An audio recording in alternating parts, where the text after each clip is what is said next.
When I say that most emergencies are preventable, I'm not speaking from theory or textbook. I'm speaking from experience, from faces I cannot forget, from moments that arrive too late. After handling tens of thousands of emergency cases, I began to notice something deeply unsettling. Very few of those situations were truly sudden. They didn't just happen out of nowhere. In fact, many of them had been building quietly, sometimes for months, sometimes for years. The human body is remarkably intelligent. It doesn't fail without warning. It signals, it nudges, it whispers. A persistent headache, unusual fatigue, shortness of breath, a slight chest discomfort, changes in appetite, poor sleep. These are not random inconveniences. They are messages. But what I have consistently seen is that most people dismiss these signals. They normalize discomfort. They tell themselves it's just stress, or I'll rest and it will go away, or worse, I don't have time to check it now. And so the whispers continue until one day they don't whisper anymore. They scream. That is when people rush into emergency rooms. That is when families panic. That is when the situation has escalated beyond simplicity. And in those critical moments, we are no longer preventing. We are fighting to control damage. I remember countless patients who arrived in critical condition, and when we traced their history, the signs were always there. High blood pressure that was never monitored, blood sugar levels ignored for years, recurring chest tightness brushed aside, chronic stress left unmanaged. The emergency wasn't the beginning of the problem. It was the final stage of neglect. What makes this pattern even more concerning is how common it is. It doesn't matter your age, your profession, or your background. The tendency to delay, to ignore, to hope things will resolve on their own. It cuts across everyone. People wait for pain to become unbearable before they act. But by then, the condition has often progressed into something far more serious than it needed to be. Let me be clear, emergencies are often not accidents. They are the consequences of accumulated silence, of symptoms ignored, warnings dismissed, and opportunities for early intervention missed. There is a dangerous misconception that if something isn't severe, it isn't important. But in medicine, the opposite is often true. The earlier a condition is identified, the simpler it is to manage. The longer it is ignored, the more complex and risky it becomes. A small issue today can become a life-threatening crisis tomorrow, not because it had to, but because it was allowed to. And this is where the real shift needs to happen, not in hospitals, but in everyday thinking. Health should not be something we only prioritize in emergencies. It should be something we pay attention to daily, consistently, intentionally. Listening to your body is not weakness. Seeking help early is not overreacting. It is responsibility, because I have seen the other side. I have seen what happens when people act early. The difference is striking. Those who come in for routine checkups, who take symptoms seriously, who follow through with medical advice, they rarely become emergency cases. Their conditions are managed, controlled, and often reversed before they escalate. They don't arrive in panic. They don't leave behind regret. But for those who wait, the story is often different. What stays with me the most are not just the emergencies themselves, but the words that follow them. If only I had checked earlier. I didn't think it was serious. I thought it would go away.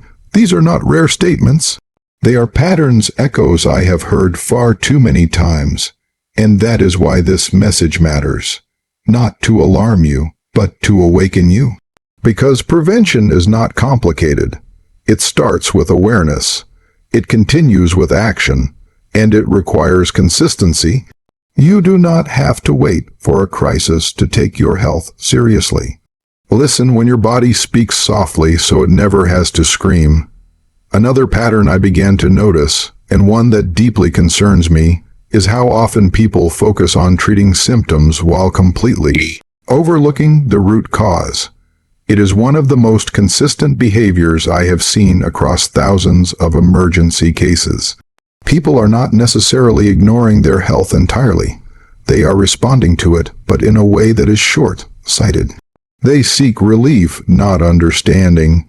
They want the discomfort to stop, but they don't always ask why it started in the first place. Someone feels a recurring headache, so they take a painkiller. It works for a few hours, maybe a day. The pain fades and life continues, but the headache returns. Again, the same response. No deeper investigation, no medical evaluation, just repetition. Over time, that simple headache could be linked to uncontrolled blood pressure, chronic stress, or even something more serious. But because the symptom is temporarily silenced, the underlying condition is allowed to grow unchecked. I have seen this pattern with chest discomfort as well. A patient experiences mild tightness or unease, something that doesn't feel severe enough to interrupt their routine. They ignore it, or they take something to ease the discomfort. Days turn into weeks, weeks into months. By the time they arrive in the emergency room, what could have been managed early has now developed into a full cardiac event. And in those moments, we are no longer talking about prevention. We are talking about survival. The problem is not just the availability of quick fixes. It is the mindset that comes with them. There is a tendency to equate the disappearance of symptoms with healing, but relief is not the same as resolution. Just because the pain is gone does not mean the problem is gone. It simply means it has been temporarily covered. This is especially dangerous with chronic conditions. Diseases like hypertension, diabetes, and even certain infections often develop quietly. They do not always present with dramatic symptoms in their early stages. When they do show signs, those signs are often mild and easily dismissed. A little fatigue, occasional dizziness, slight discomfort, nothing alarming on the surface. So people either ignore them or manage them casually, without understanding that these are early warnings of something deeper. And then, over time, these conditions progress. The body continues to adapt, to compensate, to hold things together for as long as it can. But there is always a limit. When that limit is reached, the breakdown is often sudden and severe. What began as something manageable becomes something critical. What I find most troubling is that many patients believe they have been taking care of themselves. They say, "I've been treating it," or "I've been managing it." But when you look closely, what they have been managing is the discomfort, not the disease. They have been addressing what they feel, not what is actually happening inside their bodies. This is not about blame. It is about awareness, because this pattern is deeply rooted in how we think about health. We are conditioned to respond to pain, to act when something feels wrong, but true health requires a different approach. It requires curiosity, patience, and a willingness to look beyond the surface. When a symptom appears, it should not just trigger a reaction. It should raise a question. Why is this happening? What is my body trying to tell me? What needs to be investigated, not just suppressed? These are the questions that lead to real answers and ultimately to real healing. I have seen the difference this shift in mindset can make. Patients who seek understanding rather than just relief often catch conditions early. They address the root causes, whether it is lifestyle, underlying disease, or environmental factors, and as a result, they avoid the kind of emergencies that bring others into critical care. Because when you treat the root cause, you don't just remove the symptom, you change the outcome. But when you only treat the symptom, you are not stopping the problem. You are simply delaying its consequences, and in medicine, delays can be costly. They can turn manageable situations into life-threatening ones, and reversible conditions into permanent damage. This is why I always emphasize that health is not about silence. It is about clarity. It is not about making the pain disappear. It is about understanding why it appeared in the first place. The body does not create symptoms without reason. Every signal has meaning, and every ignored signal carries a risk. So the next time something feels off, resist the urge to simply make it go away. Take a moment to listen, to question, to seek proper guidance. Because the goal is not just to feel better for now. It is to be better for the long term. Don't just silence the warning, understand it before it becomes a crisis. There is another pattern that reveals itself not in moments of crisis, but in the quiet routines of everyday life. It is subtle, almost invisible at first. Yet it is one of the most powerful forces behind so many of the emergencies I have encountered. It lies in how people live day to day, their habits, their choices, the things they repeat so often that they no longer question them. And over time, these patterns of living begin to shape patterns of illness. What people eat, how they sleep, how they handle stress, how often they move their bodies, these may seem like ordinary details, but they carry extraordinary consequences. I have seen individuals who never considered themselves sick suddenly find themselves in critical condition, not because of a single event, but because of years of accumulated lifestyle strain. It is rarely one dramatic decision that leads to an emergency. It is the quiet consistency of small, unhealthy choices repeated over time. Take diet, for example. Many people underestimate its impact because its effects are gradual. Excess sugar, high salt intake, processed foods. These do not cause immediate collapse. Instead, they slowly alter the body's internal balance. Blood pressure begins to rise. Blood sugar becomes unstable. Cholesterol levels shift. None of this feels urgent in the beginning, so it is easy to ignore. But over time, these changes create the perfect environment for serious conditions to develop. And by the time symptoms become noticeable, the damage is often already advanced. Sleep is another factor that is consistently overlooked. People sacrifice rest for work, for entertainment, for obligations, believing that they can compensate later. But the body does not function on borrowed time. Lack of sleep disrupts essential processes, hormonal balance, immune function, mental clarity. It weakens the body's ability to repair itself. And yet, because fatigue has become so normalized, many people do not recognize it as a warning sign. They push through exhaustion until the body can no longer keep up. Then there is stress, perhaps one of the most underestimated triggers of all.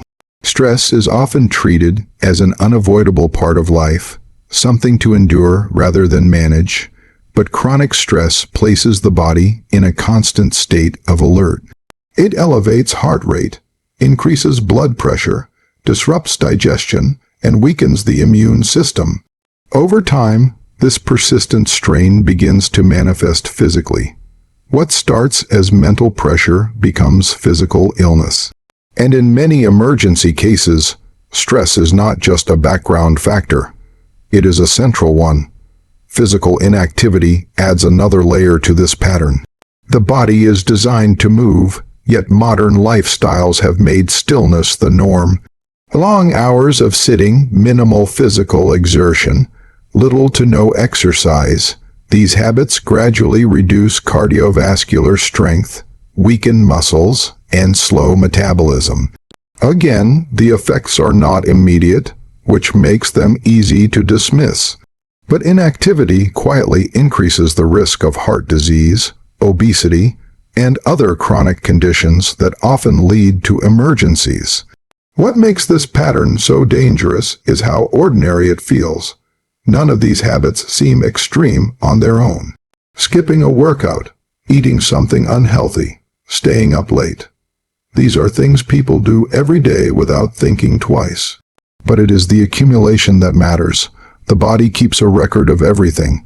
Every choice, every habit, every pattern of behavior adds up over time. And eventually the body responds. I have seen patients who were shocked by their diagnosis, who could not understand how they ended up in an emergency situation. But when we look closely at their daily routines, the answer becomes clear. The signs were there not in the form of dramatic symptoms, but in the gradual decline of balance. The body had been under strain for a long time, and the emergency was simply the point at which it could no longer compensate. On the other hand, I've also seen individuals who prioritize their lifestyle, who make conscious decisions about what they eat, who value rest, who manage stress, who stay active. The difference in outcomes is undeniable. These individuals are not immune to illness, but they are far less likely to experience the kind of sudden, severe emergencies that result from long-term neglect. This is not about perfection. It is about awareness and consistency. Small improvements in daily habits can lead to significant changes in long-term health. Choosing balance over excess, rest over exhaustion, movement over stillness, these decisions may seem minor in the moment, but they shape the body's resilience over time. The reality is that emergencies often begin long before the moment they occur. They begin in daily routines, in repeated choices, in patterns that go unnoticed until their consequences become impossible to ignore.